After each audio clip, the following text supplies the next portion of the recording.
हिमाचल प्रदेश के ऊना जिला में भारतीय जनता पार्टी के सभी 7 मोर्चों के पदाधिकारी की अहम बैठक हुई है। इस बैठक में हिमाचल बीजेपी के पूर्व मुख्यमंत्री और नेता विपक्ष जयराम ठाकुर, हिमाचल बीजेपी प्रदेश अध्यक्ष राजीव बिंदल सहित महिला मोर्चा, भाजपा युवा मोर्चा, भाजपा किसान मोर्चा, बीजेपी एससी मोर्चा व अन्य मोर्चा के सभी पदाधिकारी ने भाग लिया। कई घंटे तक चली इस मीटिंग में कार्यकर्ताओं को भारतीय जनता पार्टी को धरातल पर मजबूत करने और केंद्र सरकार की विकासशील योजनाओं को आम जनता तक पहुंचाने का आह्वान किया है। मीडिया से रूबरू होते हुए भाजपा नेताओं ने बताया कि छत्तीसगढ़, राजस्थान, मध्य प्रदेश में भारतीय जनता पार्टी की प्रचंड जीत के बाद कार्यकर्ताओं में नए रक्त का संचार हुआ है। कार्यकर्ताओं को काफी मनोबल बढ़ा है। उन्होंने कहा है कि युवा मोर्चा द्वारा किया जा रहा कार्य पार्टी को मजबूत कर रहा है। इनको जो टारगेट दिए गए हैं उन पर यह काम कर रहे हैं। मकसद लोकसभा चुनावों में बीजेपी को 4 सीटों पर जीत दर्ज करना है, जिसको लेकर यह अहम बैठक रखी गई है।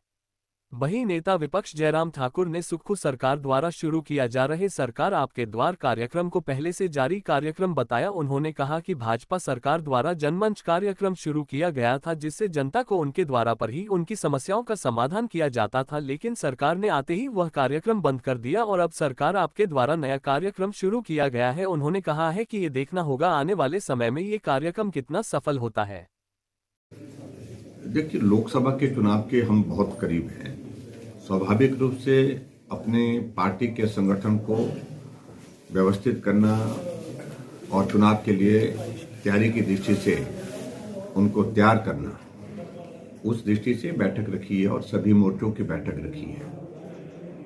और भारतीय जनता पार्टी में जितने भी हमारे मोर्चे हैं, चाहे युवा मोर्चा है, महिला मोर्चा है, अनुसूचित जाति मोर्चा है, चाहे वो ट्राइबल मोर्चा है, चाहे ओबीसी मोर्चा है, सभी के सब, चाहे किसान मोर्चा है, इनको असाइनमेंट दी गई है। उनको काम करने के लिए टारगेट्स दिए गए हैं और उन टारगेट्स पर ये काम करते हैं। और मुझे इस बात की खुशी है कि मोर्चों की ताकत से पार्टी को बहुत बड़ी शक्ति मिली है, बल मिला है। और आज हमारी पार्टी पूरे देश की नहीं, दुनिया की सबसे बड़ी पार्टी है। तो आज प्रमुख रूप से लोकसभा चुनाव के लिए मोर्चे किस प्रकार से अपने अपने मोर्चे पर खड़े होकर के पार्टी को मजबूत करने के लिए, पार्टी की जीत को सुनिश्चित करने के लिए काम करेंगे, इन सारे मुद्दों को लेकर के बात करेंगे। और मुझे इस बात की खुशी है कि बहुत उत्साह का माहौल पूरे देश भर में। अभी हाल ही में जिन राज्यों में चुनाव हुए थे, जिसमें 3 बड़े राज्य भारतीय जनता पार्टी ने जीते, उस जीत के बाद सभी कार्यकर्ता उत्साह के साथ जुट गए हैं। और निश्चित रूप से मैं कहूंगा कि हिमाचल प्रदेश का योगदान नरेंद्र मोदी जी को तीसरी बार प्रधानमंत्री बनाने के लिए 100% यानी कि 4 की 4 सीटों पर भाजपा की जीत होगी। देखिए, हमने जनमंच की शुरुआत की थी, वो कॉन्सेप्ट बहुत अलग तरह का था। और ये सरकार आपके द्वार, ये कार्यक्रम कोई नया कार्यक्रम नहीं है, ये सभी सरकारों ने पहले से चलाया था। लेकिन जिस कॉन्सेप्ट के साथ हमने काम किया था, उस कॉन्सेप्ट के साथ काम ये करना नहीं चाहते, क्योंकि जनमंच के नाम से इनको एक ही बात आती है कि इनको सामने जयराम ठाकुर दिखता है, भारतीय जनता पार्टी दिखती है। वो नहीं दिखना चाहिए, इसलिए उस योजना को बंद कर दिया गया, उस कार्यक्रम को बंद कर दिया गया। और इस कार्यक्रम के माध्यम से अल्टीमेटली शायद मुझे लगता है कि लक्ष्य तो वही है कि लोगों की समस्याओं का समाधान गांव में बैठ करके वहीं पर हो, उस बात को सुनिश्चित करने का है। लेकिन जनमंच एक बहुत बेहतरीन कार्यक्रम पूरे देश भर में, किसी राज्य में नहीं इस प्रकार का कार्यक्रम था, जहां जनता खड़े होकर के माइक लगा करके अधिकारियों और मंत्रियों के सामने प्रश्न पूछती थी, मंत्री जवाब देते थे, अधिकारी जवाब देते थे और मौके पर काम का उनकी समस्या का समाधान होता था। तो अभी तो ये रस्मी कार्यक्रम कर रहे हैं और 1 साल से ज्यादा का कार्यकाल कांग्रेस पार्टी का जो बीत गया, अभी तक जमीनी स्तर पर हकीकत यह है कि एक भी कार्यक्रम इनका शुरू नहीं हो पाया है। और ये भी मुझे पूरा भरोसा है कि ये भी असफल कार्यक्रम, एक पुरानी सोच के साथ जिस तरह से शुरुआत करने की कोशिश कर रहे हैं, उसमें सफल नहीं हो पाएंगे। भारतीय जनता पार्टी के 7 मोर्चे हैं।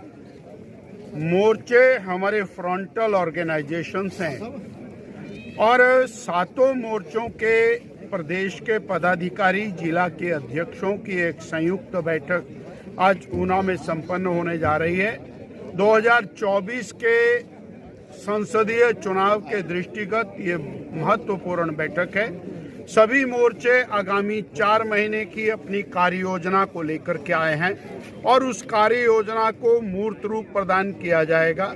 सभी मोर्चे अपने अपने वर्गों के अंदर भारतीय जनता पार्टी के विस्तार के लिए काम करेंगे। जैसे महिला मोर्चा है, वो महिलाओं के अंदर अग्रणी भूमिका निभाते हुए भारतीय जनता पार्टी के साथ जोड़ने का काम करेगा। इसी प्रकार युवा मोर्चा, अनुसूचित मोर्चा, ओबीसी मोर्चा, ट्राइबल मोर्चा, अनुसूचित जनजाति मोर्चा और अल्पसंख्यक मोर्चा अपने अपने कार्यों की सिद्धि करेगा। लक्ष्य एक है, भारतीय जनता पार्टी को मजबूत करना। श्री नरेंद्र भाई मोदी जिसने देश को एक अलग प्रकार की दिशा दी है, देश को नए विकास की तरफ आगे बढ़ाया है और विकसित भारत का संकल्प जिन्होंने लिया है, उनको तीसरी बार देश का प्रधानमंत्री बनाने की दिशा में सभी मोर्चे अपनी पूरी ताकत से आज जुट जाएंगे। सर, बीजेपी की आज एक और अहम बैठक होने जा रही है, क्या है इसकी पूरी रूपरेखा? पिछले 3 दिन से उन्ना विधानसभा क्षेत्र के जिला कार्यालय में भारतीय जनता पार्टी की अलग अलग मीटिंग चल रही है। पिछले परसों जहाँ एससी मोर्चा जिला का हमारा सम्मेलन था और पिछले कल भारतीय जनता पार्टी के चुनिंदा 35 नेताओं का एक कोर ग्रुप की मीटिंग यहाँ पर हुई है, जिसके माध्यम से हिमाचल प्रदेश के अंदर जो देश के साथ लोकसभा का चुनाव हो रहा है, उस चुनाव की तैयारी किस तरह से की जाए, किन मुद्दों को लेकर के हम लोग आगे बढ़ेंगे, उसके ऊपर चर्चा की गई, प्लानिंग बनाई गई, योजनाबद्ध तरीके से आगे बढ़ेंगे। और आज पूरे हिमाचल प्रदेश के जो भारतीय जनता पार्टी के 7 मोर्चे हैं, महिला मोर्चा, युवा मोर्चा, अनुसूचित जाति मोर्चा, अनुसूचित जनजाति मोर्चा, पिछड़ा मोर्चा और उसके साथ साथ अल्पसंख्यक मोर्चा, इन 7 मोर्चों की जितने भी पदाधिकारी हिमाचल प्रदेश के लगभग 350 बनते हैं, उन सब लोगों का सम्मेलन आज ऊना में हो रहा है। आगे किस तरह से लोकसभा में काम करना है, इन सब मोर्चों के कहाँ सम्मेलन होंगे, कहाँ मीटिंग्स होंगी, उसकी योजना बनाने के लिए आज लगभग 350 लोग जहाँ पर आए हुए हैं, उनका सम्मेलन आज शाम तक चलेगा, मीटिंग शाम तक चलेगी और आगे की योजना बना करके फिर सबको काम में लगाया जाएगा ताकि हम लोकसभा की चारों सीटें जीत करके नरेंद्र मोदी जी की झोली में डाल सकें। पिछले 2 दिन जो मीटिंग हुई उसमें क्या जो संदेश कार्यकर्ताओं को दिया गया? उसमें संदेश यही है कि सब लोग अब डट जाएं। लोकसभा का चुनाव हमारे सामने है, नरेंद्र मोदी जी को फिर से तीसरी बार देश का प्रधानमंत्री बनाना है, जनता के आशीर्वाद से, जनता के सहयोग से। और आने वाली 22 तारीख को जो भगवान राम का मंदिर में प्राण प्रतिष्ठा हो रही है अयोध्या में, उसके लिए सब कार्यकर्ता अपने अपने घरों में दीपक जलाएं, अपने अपने मंदिरों में 14 से लेकर के 21 तक सफाई का अभियान चल रहा है, तो उसमें सफाई अभियान करें और उसके साथ साथ डायरेक्ट लाइव टेलीकास्ट उस कार्यक्रम को अपने गांवों के मंदिरों के अंदर स्क्रीन लगा करके दिखाएं। और भगवान राम 500 वर्षों के बाद फिर से अयोध्या में उनका भव्य मंदिर बना है, जिसको तोड़ दिया गया था विदेशी आक्रांताओं के द्वारा, उसके लिए सब कार्यकर्ता लगे हुए हैं। और भारतीय जनता पार्टी का जो लोकसभा का चुनाव है उसके लिए मुस्तैदी से हम लोग काम करेंगे।